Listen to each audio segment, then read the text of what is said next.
Well, a new climate report from the UN is out today. It says the world may be on track to warm by more than 3 degrees Celsius. That is double the target of 1.5. The report stresses it is now or never to limit global warming. Sounds like we're deciding never. The UN Secretary General paints a really grim picture saying, quote, "We are on a fast track to climate disaster." The report says to keep warming around 1.5 degrees Celsius, that's the goal, the target. Greenhouse gas emissions must peak by 2025, just around the corner, and then be cut in half by 2030. This is the third report in a series of 4 reports studying climate change by this big intergovernmental and global panel. Joining us now to talk about the report is the CEO of Conservation International, Dr. M. Sanjayan. Good day to you. There's something quite repetitive about these reports because they don't get better, they get worse, and it's not as though action is taken. So I don't even really know where to begin other than to sigh deeply. What do you take away from this report? Tony and Tanya, thanks for having me here. You're completely right, Tony. You sort of said it. I mean, this is not just a plan to save the planet. It really is to save ourselves. You know, the IPCC has been saying almost the same thing for 30 years. Initially, people were saying, well, climate change isn't really real and it won't happen fast enough. Now we can't do anything about it. So we got to get off this track of denialism. This is absolutely coming. The warnings are there. In that 30-year period, the IPCC has been warning us about this. We're now at a point where we're out of time, or we're almost out of time. And it's like preparing for a marathon, but you're not actually training. And the day before you think, well, I'm just going to carbo load and get there. So here's what we really need to do. I think we need to do 3 things at the same time. Doing one of them alone is not an option. Number one, we got to get off fossil fuels, and we got to do it really, really fast. And that means getting the incentives out. This is a great time to talk about energy independence, of course, but absolutely need to reduce our dependence on fossil fuels and then invest in renewables in a big scale. The second thing we need to do is we need to protect nature. It's interesting that of the top 5 solutions that have been put out by the IPCC, because this report, unlike the previous 2, is about what we can do about it, nature shows up in 3 of those 5. In fact, the destruction of nature is the number 2 cause for the emissions that we're seeing. When the Amazon burns, when California burns, what you're basically having is emissions going up.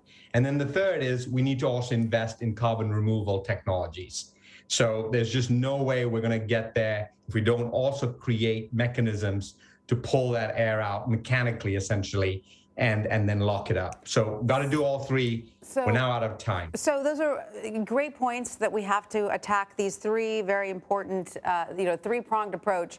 But I want to get back to something you said at the top, which is that there is this sort of denialism and also this nihilistic view that, well, let's just throw up our hands. There's nothing we can do. The situation is so dire. Yeah, that's sort of my feeling. I've been covering it for years, and the narrative of it doesn't change. The reports come out, the science is the science, and then the governments of the world don't come together and take action. The problem with what Tony just stated, and this is an important point to get across, is that if everybody adopts that sort of nihilistic, well, there's nothing we can do, then actually nothing gets done.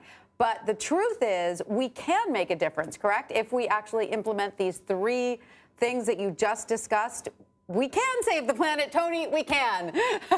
Through our governments, yes. We can, and we can do it in a cost-effective way. I mean, the staggering thing is, it's not because there's not enough money. The money is just going the wrong side of the equation. It's going on the side of the past rather than the side of the future. You know, the most amazing thing about this report is there are 24 countries, so more than 10% of the world has actually managed to grow their economies while at the same time reducing their emissions. 24 countries have shown that they can do this. So we know we can do this. We have to do it. And otherwise, people are going to suffer. At the end of the day, people are going to suffer. One of the points that you made earlier is that we're not going to be able to do this simply by shifting off of fossil fuels to renewables. We're going to have to do some carbon capture, i.e. take the stuff out of the atmosphere that's heating up the planet or contributing to the heating up. I feel like the world is kind of de facto voting on that technological solution. Like we're going to ignore the problem until it becomes catastrophic, and then we'll try to figure out technologically how to plug the whole planet up to a thermostat and dial it down. Yeah, you're right. And the reason why people sort of human instinct gravitates towards that is for 2 reasons. One, it's like hoping that something in the future will be able to do it. And that's still a bit unproven, right? So, I mean, if you get that wrong, even a little bit, the impact is going to be catastrophic. And the other is because the money that's going into it tends to be mostly venture money, which folks don't think of as sort of, well, the government is putting that money in, it's my tax dollars. So because it's mostly venture funded, and because the promise is out there somewhere, I think people gravitate towards this fix. But as we know, even when we have a fix, our ability to actually implement it at scale, COVID is a great example. I mean, talk about a technological miracle in terms of vaccines, but then think about 1 million deaths and the ability to actually get those shots in people's arms, right? So don't just rely that we're going to fix it somehow at the last minute. And we will never be able to fix it fast enough if we don't do the first two things as well, which is get off fossil fuels fast and protect and restore nature at scale. Right. We can do it. We will do it. We must do it. Right? Or else. I mean, Tony, say you agree. I'm not at all confident that we will get it done as a planet.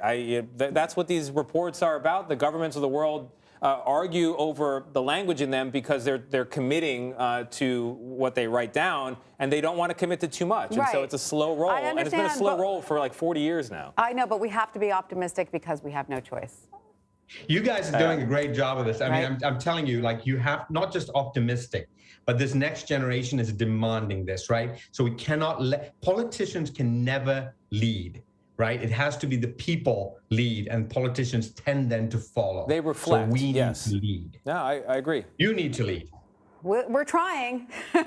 I know you need to lead, Dr. Sanjayan. I'm trying to. And you are. I'm trying to. And we thank you so much. As dire as this report is, it's a blueprint. It's something that we have to follow. It's not, it's not a nail in the coffin, right? And it's not an option not to do it. Not an option. It really isn't. I covered this for years. I have a lot more to say. We'll see you on the podcast sometime if it exists. Thanks so much. Thank you. Thank you.